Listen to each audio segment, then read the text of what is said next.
कथम संध्यामुपास्महे, ये दो सूतक समझाने का ढंग है। ये दो सूतक हो गए हैं देवी, तो मैं संध्या कैसे करूं? संध्या संध्या कब कब करते हैं हम? हमारे यहाँ त्रिकाल संध्या है, जो भारतीय संस्कृति में पले हैं, त्रिकाल संध्या। और संध्या का मतलब क्या होता है? संधि से, संधि शब्द से संध्या शब्द का प्रादुर्भाव हुआ है। रात्रि का समापन, दिन का प्रारंभ, जो ज्वाइंट है संधि, उस समय संध्या करनी चाहिए। और पूर्वाह्न का समापन, अपराह्न का प्रारंभ। पूर्वाह्न 6 बजे से लेकर के 12 बजे तक पूर्वाह्न कहलाता है, और 12 बजे के बाद अपराह्न।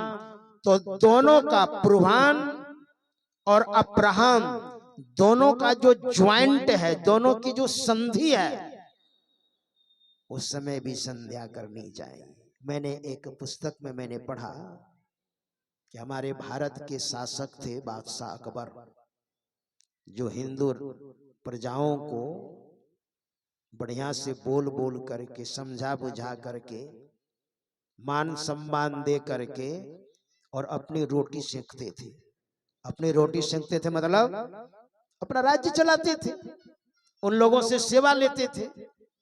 तो हिंदू जनता को प्रसन्न करने के लिए उन्होंने कहा था त्रिकाल संध्या नहीं, एक और संध्या करनी होगी आपको। 3 काल तो है ही, चौथा काल भी होना चाहिए, ताकि हिंदू प्रजा समझे कि नहीं, ये मानते हैं, हम लोगों को भी सम्मान करते हैं। और बीरबल था साथ में, 1 नंबर के गुरु भक्त थे बीरबल। इस तरह से तो दिन की समाप्ति और रात्रि का प्रारंभ, जिसको कहते हैं कि संध्या बत्ती अब दिखानी चाहिए, कहते हैं ना। हमारे गुरुदेव ने भी कहा है, सांझ भये गुरु सुमिरो भाई, सुरत अधर ठहराई, गुरु हो सुरत अधर ठहराई। सांझ भये गुरु सुमिरो भाई, शाम हो गई, यानी दिन की समाप्ति, रात्रि का प्रारंभ। तो ज्वाइंट जो संधि है, वो समय संध्या करनी चाहिए, ये है। तो देवी मैं संध्या कब करूं? हृदयाकाशे चिदादित्य सदा भासति भासति, मेरे हृदय रूपी आकाश में, है ना, हृदयाकाशे चिदादित्य सदा भासति भासति, हृदय को भी आकाश कहा गया है। चैतन्य रूप सूर्य, जो साधना के द्वारा सूर्य दर्शित है, साधना के समय दिखाई पड़ता है। जो साधना किए या कर रहे हैं या करने वाले हैं, तो सूर्योदय होता है। पहले क्या होता है, एक ही बार में सूर्योदय थोड़ी हो जाता है, नहीं नहीं। जब आप ध्यान कीजिएगा, पहले थोड़ा मानस जप कीजिए, भजन वेद लीजिएगा तब ना, या जो लिए हैं, पहले बढ़िया से आसन में बैठ करके और देर तक ध्यान कीजिए। आप कमर, जो मेरुदंड है ना पीछे तरफ रीढ़, वो कमर की जो रीढ़ है वो सीधी होनी चाहिए। सुषुम्ना और मेरुदंड में बड़ा ताल्लुकात है। सुषुम्ना दोनों नेत्रों के बीच में तीसरा नेत्र, उसको सुषुम्ना कहा गया है। जब सीधा होकर के बैठिएगा, और जैसा आपको गुरु ने बताया, सच्चे गुरु से, झूठे गुरु के चक्कर में नहीं रहिएगा।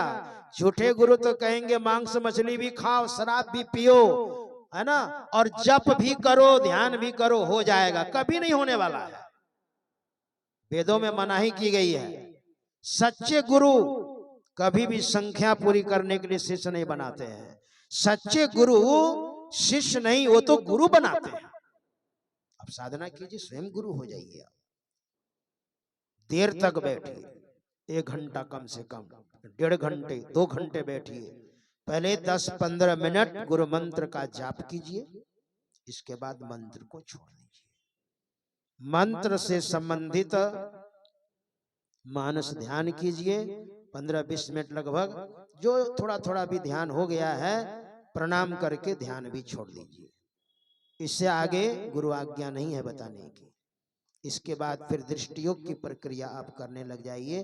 धीरे धीरे कमर आपकी सीधी रहेगी, मेरुदंड सीधा रहेगा, और धीरे धीरे अपनी वृत्ति को देखिए। थोड़ा सा जप, थोड़ा सा मानस ध्यान जो आपने किया, तो दृष्टि योग करने के लायक आप हो गए।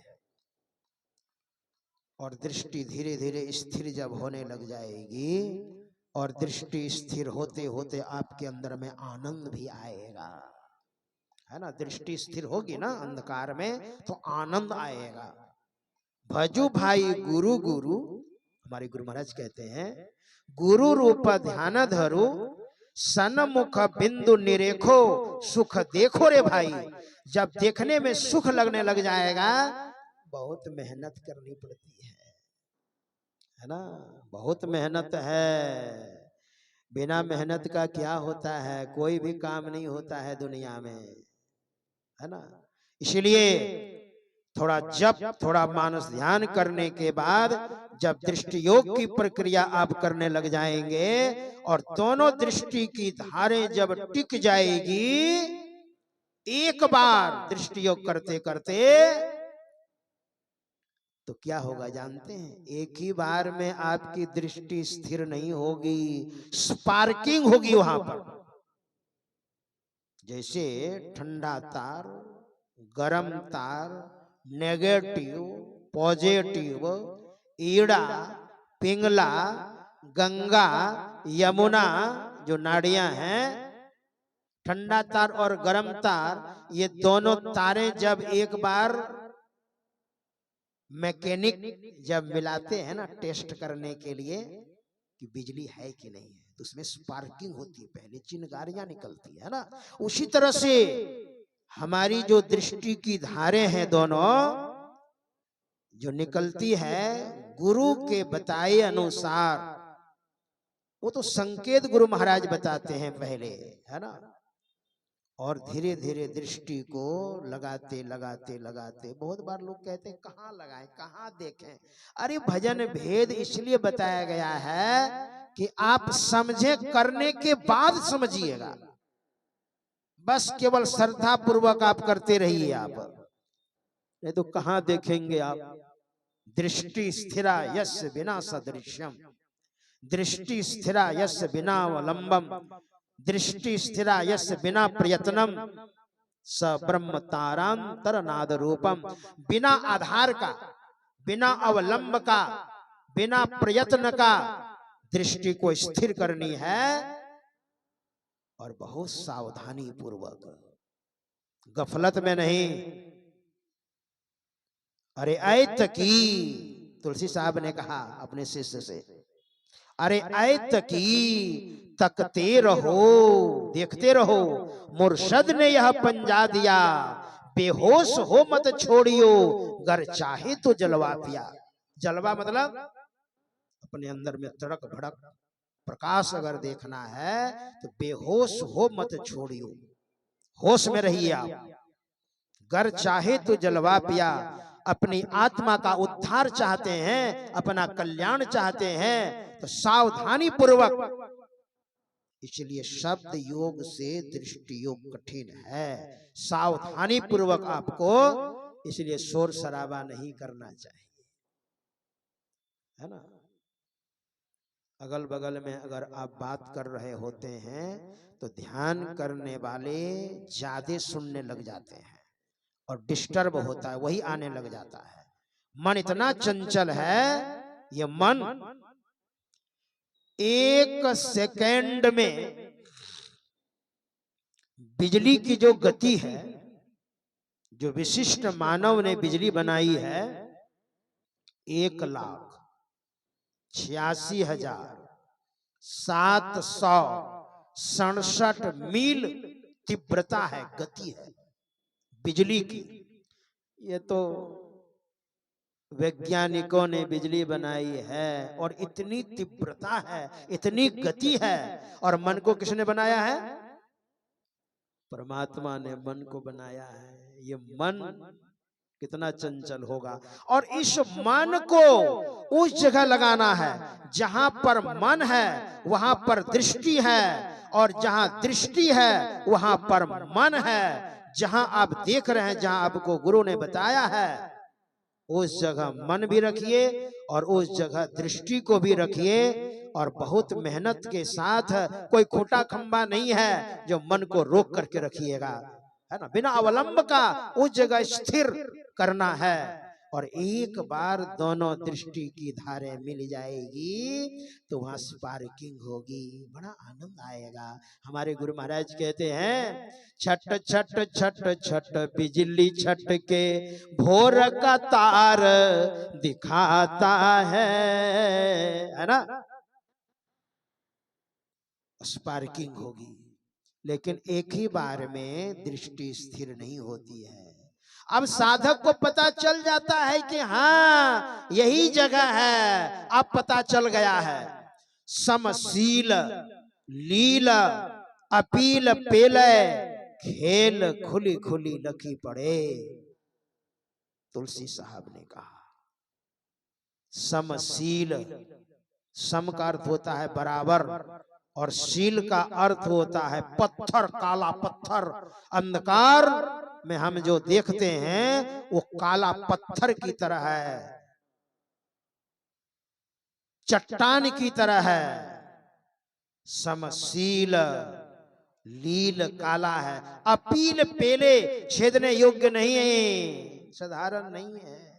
हमारे गुरु महाराज ने बहुत प्रयत्न किया, और जब नहीं हुआ ना तो गुरु महाराज प्रार्थना करते अपने गुरुदेव से, गुरु खोलिए वज्र कपाट अंधेरी सन्मुख की, काया दुर्गा दुखद बंदी खाना, काया दुर्गा दुखद बंदी खाना, जले अग्नि या में दुख की। गुरु खोलिए वज्र कपाट अंधेरी सन्मुख की। गुरुदेव खोल दीजिए, बहुत मेहनत मैं कर रहा हूं फिर भी हो नहीं रहा है। तो बाबा देवी साहब को एक पत्र लिखा गुरुदेव ने, मैंने महापुरुषों से सुना है, पढ़ा तो नहीं।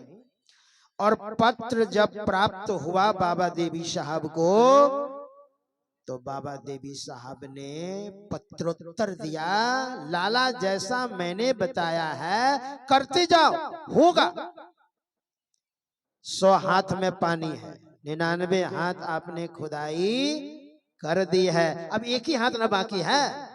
और एक हाथ खुदाई के अभाव में पानी प्राप्त नहीं होगा। हमारे गुरु महाराज ने, गुरु महाराज के वचन पर विश्वास करते गए और हो गया। नीचे वाली पंक्ति में बड़ा सुंदर है, बाबा देवी कहे में ही सो, ऐसे ही कर निश दिन जागी। ऐसे करो ना, हो जाएगा। सुखमनिया में मोरी नजर लागी, सुखमनिया में मोरी। हो गया। गुरु महाराज कहते हैं हो गया, जैसा मेरे गुरुदेव ने कहा था वैसा मैंने किया, और साधना में सफलता मिल गई।